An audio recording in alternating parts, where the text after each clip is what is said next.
Hi guys, welcome back to my channel. If you're new here, please hit the subscribe button. And if you're returning, please hit the likes button and also the bells button so you always know when I upload a video. So today I wanted to come on and talk about actually what my channel is, what I'm near and dear to. And this is a case right out of here in San Diego. And this is a case from the title, as you all are well aware of. This happened in 2022 with a well-known mega church here in San Diego. This was a ordained, well, ex-ordained elder of a mega church here in San Diego. And she was a foster parent at first, and she had adopted, she fostered 3 siblings, and she fostered them for quite a while. And she had have them in her home, and then she decided that she was going to then adopt them. And she had, I guess, kept in contact. The mother had kept in contact with them, and the mother would go on to say that eventually Leticia, which is the adoptive mother, would not allow her to see the girls. She would make excuses to why she would not allow her to see the girls. So, I'm kind of torn here because, a lot of the cases with foster parents, they tend to, take in foster kids, and a lot of them, I think, for the wrong reasons. I think that they take in the foster children for money, and I think that they take them in for financial gain. And so I think that, I know that, I don't know I know with the foster children that have like autism, and they have, I think, autism or disabilities, they do pay them for the long haul. So even if you adopt the foster kids with disabilities or autism, they do pay them even after they get adopted. They pay them so much a year. So, they go on to adopt these children. And a lot of times, once they adopt these children, there's no one there to follow these children along the way to check up on them. So these children are just left out in the wilderness, per se, for no one to check on them. And as we go on with this story, I have a lot of questions to ask.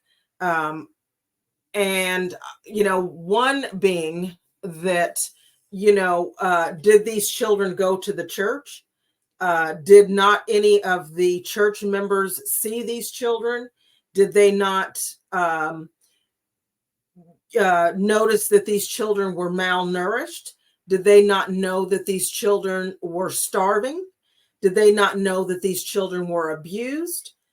Did they just turn a blind eye to these children because this lady was an elder of the church and served on the church board, or whatever the case may be? Why did somebody not say something to someone?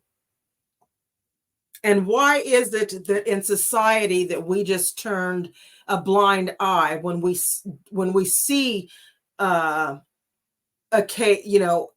children being essayed or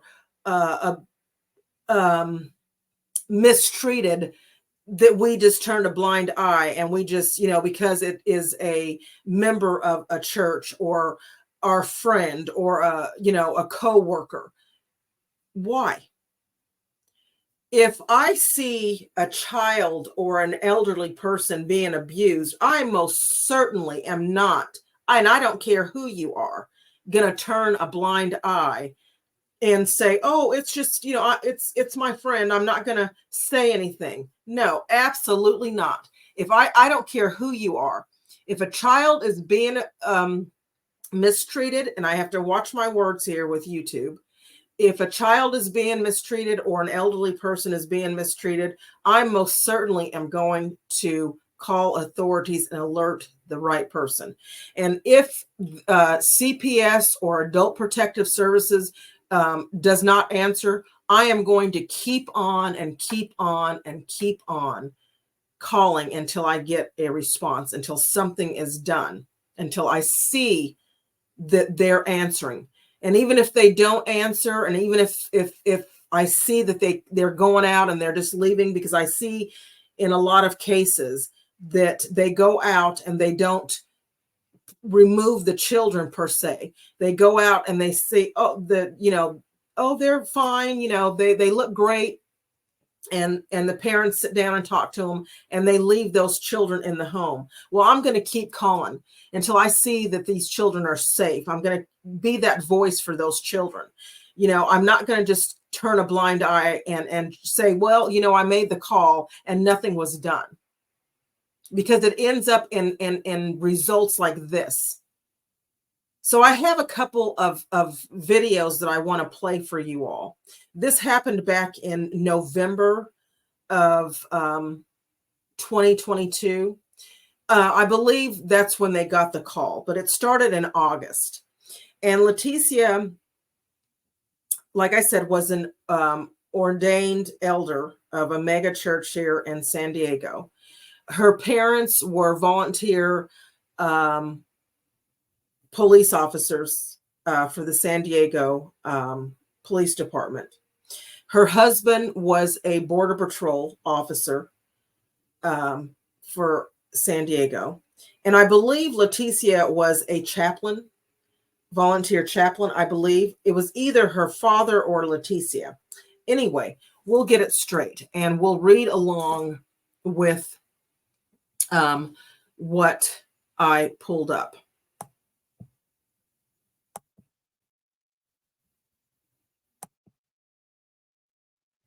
Let's see. I want to get the right one here. Now, let me show you some images of. Now, this is Leticia and her family here. This is the mom, and this is the Leticia here in the blue with the glasses, and these are her parents.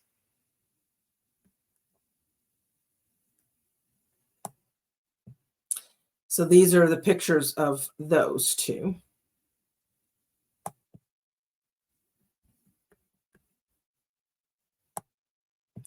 This is Leticia, and this is the parents here that are when they were arrested.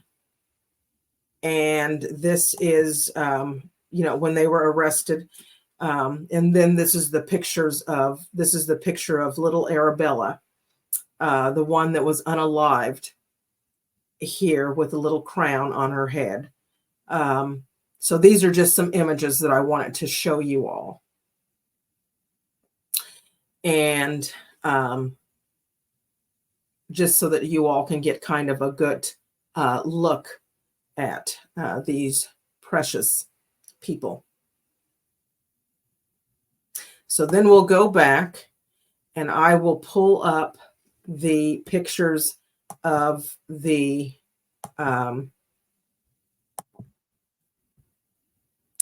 when they were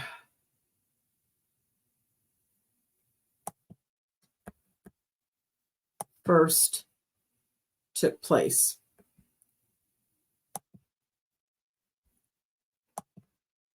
Of torture and 3 counts of willful child cruelty. Her father, Stanley Tom, faces the same charges.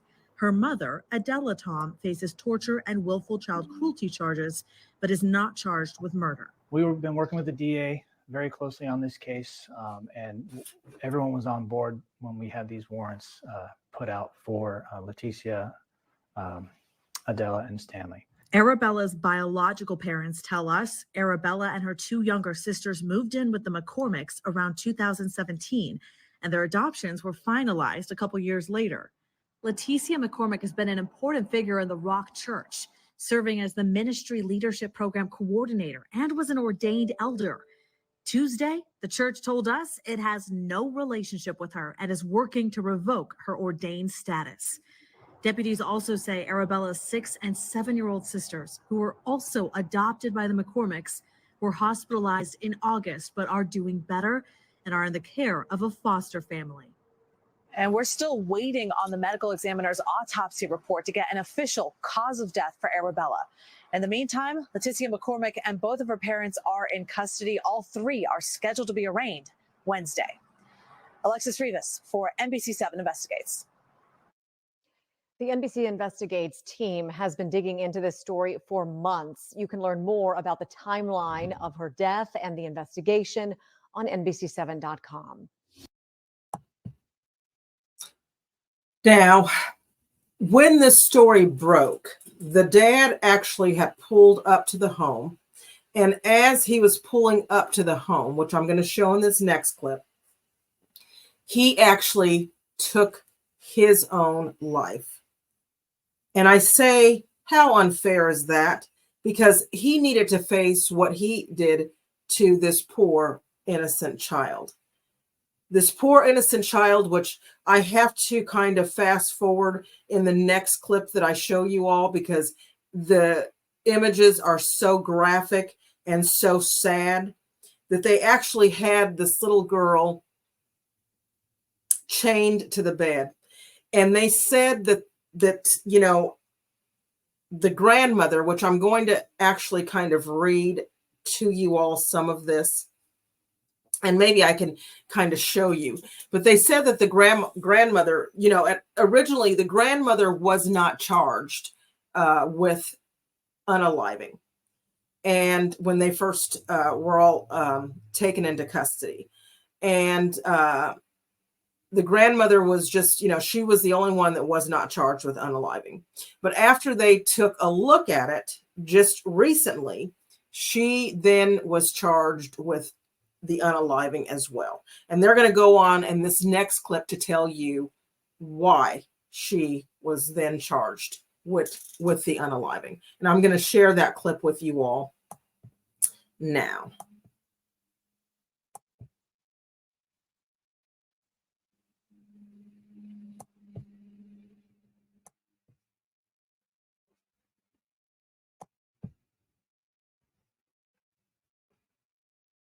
Of torturing 3 adopted girls, killing 1. And just a warning for viewers that some may find this case disturbing. NBC7 Investigates Alexis Rivas was inside the courtroom when the prosecutor charged the adoptive grandmother with a new count, Alexis, with murder. That's right. It's now clear, said the prosecutor, that 71-year-old Adela Tom was not only an advocate of abusing these girls, but she seemed to, quote, enjoy it. The deputy DA said that is based on thousands of texts, videos, and audio recordings. 11-year-old Arabella died in the hospital. Her appearance immediately set off alarms in the ER. Now, I have to stop it there because those pictures, I'm sure that YouTube will not allow me to show those on YouTube. But those pictures are very, very graphic. And I'm going to put it back up, but I have to fast forward through those pictures. And let me fast forward through those pictures really quickly.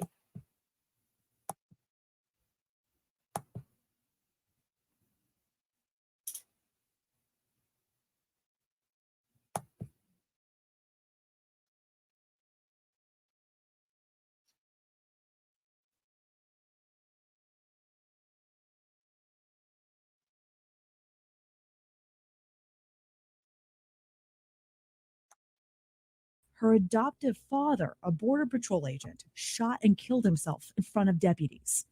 2 months later, deputies arrested Arabella's adoptive mother, Leticia McCormick, and Leticia's two parents, Adela and Stanley Tom. Those arrests made national news due to Leticia's connections to prominent megachurch, The Rock. She was a formally ordained youth ministry leader there. And Leticia's parents both served as retired San Diego police senior volunteer patrol members. All three face at least 6 counts each of child abuse and torture.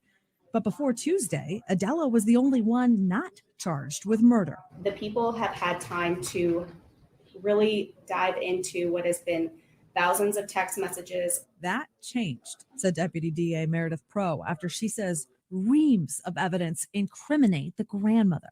Although Adela was out of town the week Arabella died, Pro said Adela texted her husband, quote, "Let her lay there and bleed." In an earlier audio recording, Pro said you can hear Arabella crying from hunger, while Adela mocks her, saying she doesn't get to eat. Pro said Adela also deprived all 3 girls from using the bathroom and struck them with sticks, a paddle, and her fist. I don't know if it gets much more severe than this particular case. The judge ruled Adela no longer qualifies for bail. So, like her husband and daughter, she'll have to wait for her trial from jail. I do believe that that is the right decision. After Arabella died, deputies removed her 2 younger sisters from that home. They spent 3 weeks recovering from starvation in the hospital. They are now both safe with a new foster family. Prosecutors also charged the trio with conspiracy to commit child torture. All 3 were immediately arraigned on those new charges and pleaded not guilty. So I am happy that, now that, she is charged as well with the abuse charge as well. And I hope I could say that. I don't want to, take anything from YouTube, but to mistreat children by withholding food from these children, and to think that, it's funny to hear a child cry for, because they're hungry. It saddens me. It really saddens me. And so I don't know how anybody could actually live with themselves for, torturing these children. And I hope that the 2 siblings that made it out okay, I hope that, they go on to live a happy, peaceful, joyous, life. And these 3 will have to answer to a higher power for what they've done. And they'll have to live with themselves and face what they've done to little Arabella, this precious little soul that just wanted love, just wanted to be loved. I don't know how anyone can take a child out of one situation that they obviously came out of, one situation. And I don't know what situation they came out of. Obviously, it wasn't a good situation because they had to go into foster care. So I don't know what situation they came out of, but obviously it wasn't a ideal situation because they had to go in to foster care to be adopted. To be put into a home with another horrendous person to torture them is beyond me. And I don't know why parents, or anyone for that matter, would take children and torture them. I just don't get it. I don't understand it. So little Arabella, I hope that, that you're looking down and that you are at peace. I'm sure you are at peace. And, for your siblings, I pray that, I pray that you all find the loving home that you deserve. I pray that, they find a loving home, that they get the care that they need, and they find the parents that they so well deserve. And for these people that have stolen these precious lives of these children, these innocent lives of these children, I hope that they get everything that they deserve. And sitting in jail every single day and thinking about what they've done to these children, they will have to pay for that every day. And may God have mercy on their souls. I think about the people that were around them, and did anyone see these children? Did anyone pay attention to these children that, went to the store? Did these children go outside to play? Did the neighbors go and did the neighbors see these children that were malnourished, these children that were starving, that were being abused? Did anyone see them? Did anyone sit and say, my goodness, these children are so thin. These children don't look right. These children have bruises on them. I know that it was said that they had taken them out of school. And I think that, when children are in foster care, and for especially children that are in foster care and adoptive children, I think that, there needs to be a law that say you cannot take the children out of school. You cannot homeschool the children. And even when you adopt the children, that there should be some type of law that the children have to be made to stay in school. That should be a law. And that should be a law across the board for all of the children, especially when there's an abuse case that is brought forward to any child, that they should be made to stay in school, that you cannot take them out of school to homeschool them, because that is just, I think that when there's a case made with the foster care system, and then the parents take them out of school, that child doesn't have a chance. They just don't have a chance. Because I think I did hear something about that these children were taken out of school and they were homeschooled. And so then that just gives an open door for these parents to then just open the door, and they can just be an open door for the torture. So please leave your comments down below. Let me know what you think about this case. And if you've heard of this case, if you live here in California, let me know what you think. Also, please hit the likes button and the bells button so you always know when I upload a video. And if you're not subscribed, please hit the subscribe button. And thank you all so much for watching my videos. And again, thank you all so much to my new subscribers for subscribing. And thank you all for always passing through and viewing my videos.